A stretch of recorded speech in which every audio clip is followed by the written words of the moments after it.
आज ही Doubtnut app download करें। Doubtnut पर होगा अब आपके सभी मैथ्स, केमिस्ट्री, फिजिक्स और बायोलॉजी डाउट्स का सफाया। बस अपने क्वेश्चन की फोटो खींचो, उसे क्रॉप करो और तुरंत वीडियो सोल्यूशन पाओ। Download now.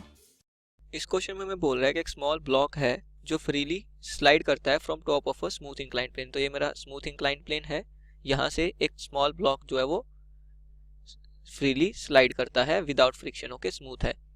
हमें बोल रहा है block reaches bottom of inclined plane. जब ये बॉटम ऑफ इंक्लाइंड प्लेन पे पहुंचता है तो उसके बाद वो एक वर्टिकल सर्कल कंप्लीट करता है जिसका रेडियस है 0.5 मीटर। ओके, इस वर्टिकल सर्कल में मूव करता है और रेडियस कितना है 0.5 मीटर।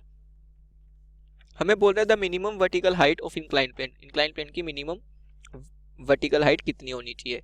सॉल्व करते हैं। तो सबसे पहले तो मैं मान लेता हूं कि जो हाइट है इंक्लाइंड प्लेन की वो h है। अब वहां से वो नीचे स्लाइड कर रहा है और फ्रिक्शन भी नहीं है, राइट। तो फ्रिक्शन तो है नहीं, तो कौन कौन सी फोर्सेस होंगी, या तो नॉर्मल रिएक्शन या फिर ग्रेविटी की फोर्स mg।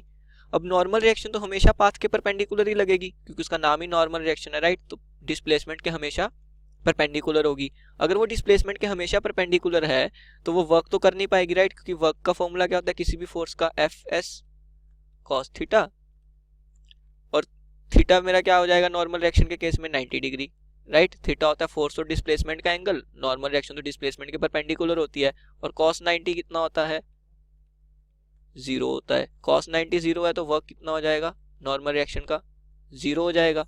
बची सिर्फ ग्रेविटी की फोर्स, वो है कंजर्वेटिव फोर्स। तो ए पॉइंट से जब वो बॉटम तक पहुंचेगा तो सिर्फ और सिर्फ ग्रेविटी की फोर्स ही वर्क कर रही होगी और वो कंजर्वेटिव है, तो चेंज इन मैकेनिकल एनर्जी क्या हो जाएगा, 0 हो जाएगा। मैकेनिकल एनर्जी कंजर्व रहेगी, right. Change in mechanical energy will be 0। तो मैं क्या बोल सकता हूँ, मैकेनिकल एनर्जी होती है kinetic energy plus potential energy. So change in kinetic energy plus change in potential energy is 0। तो लेट से ए पॉइंट से उसने स्लाइड करना स्टार्ट किया था और बॉटम पे जब वो पहुंचा, लेट से ए पॉइंट है बी। ओके, तो ए पॉइंट से बी पॉइंट तक मेरे को ये इक्वेशन यूज करनी है, राइट। तो मैं क्या बोल सकता हूँ, फाइनल काइनेटिक एनर्जी, फाइनली वो बी पॉइंट पे है तो kinetic energy at B minus kinetic energy at A plus change in potential energy from A to B. Potential energy का फॉर्मूला होता है mgh। तो हाइट का चेंज कितना आया, ए से बी में हाइट का चेंज कितना आया h, और हाइट डिक्रीज हुई है तो चेंज इन हाइट हो जाएगा minus h equal to 0। A point से उसने स्लाइडिंग स्टार्ट की थी, मतलब ए पॉइंट पे उसके पास कोई स्पीड नहीं थी, तो काइनेटिक एनर्जी एट ए 0 हो जाएगा। Kinetic energy at B is half mvb square is equal to minus mgh, उधर जाके प्लस mgh हो जाएगा, m से m कैंसिल। सो यहाँ से मेरे पास क्या आ गया, vb square is equal to 2gh। Okay, तो जब वो नीचे आएगा तो उसके पास कितनी वेलोसिटी होगी, vb square is equal to 2gh। अब मेरे को बोल रहा है कि बी पॉइंट से उसने वर्टिकल सर्कुलर मोशन किया है, राइट, और मेरे को मिनिमम h कैलकुलेट करना है। अब vb स्क्वायर तो 2gh आया है, अगर h मिनिमम होगा तो vb मिनिमम होगा, राइट। तो अगर मैं इस पॉइंट पे मिनिमम वेलोसिटी कैलकुलेट कर लूँ वर्टिकल सर्कुलर मोशन कंप्लीट करने के लिए तो मेरे को h मिनिमम पता लग जाएगा, राइट। और मेरे को फॉर्मूला याद होना चाहिए कि फॉर कंप्लीटिंग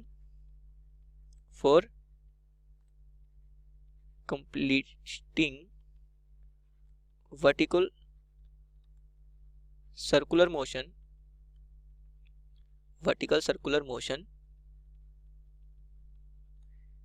minimum velocity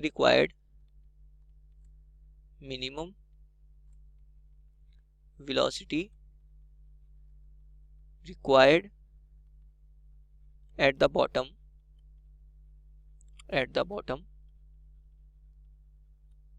वो कितना होता है formula, v is equal to root 5gr, right. तो मेरे को पता चल गया कि बॉटम पे मिनिमम वेलोसिटी कितनी होनी चाहिए, v is equal to root 2gr, और मेरे को पता है कि है कितनी, वो vb के इक्वल है, राइट, और ये है मिनिमम वेलोसिटी। तो मैं क्या बोल सकता हूँ, vb is equal to root 2gh, right, और वे इक्वल किसके होना चाहिए, रूट 5gr के, राइट, रूट 5gr के।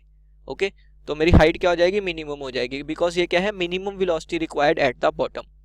तो वेलोसिटी है कितनी बॉटम पे, रूट 2gh, और वो मिनिमम किसके इक्वल होनी चाहिए, रूट 5gr के। तो ऐसे मेरे पास h मिनिमम आ जाएगा, रूट से रूट तो कैंसिल हो जाएगा, तो 2gh is equal to 5gr, g से g कैंसिल, h आ जाएगा 5r/2।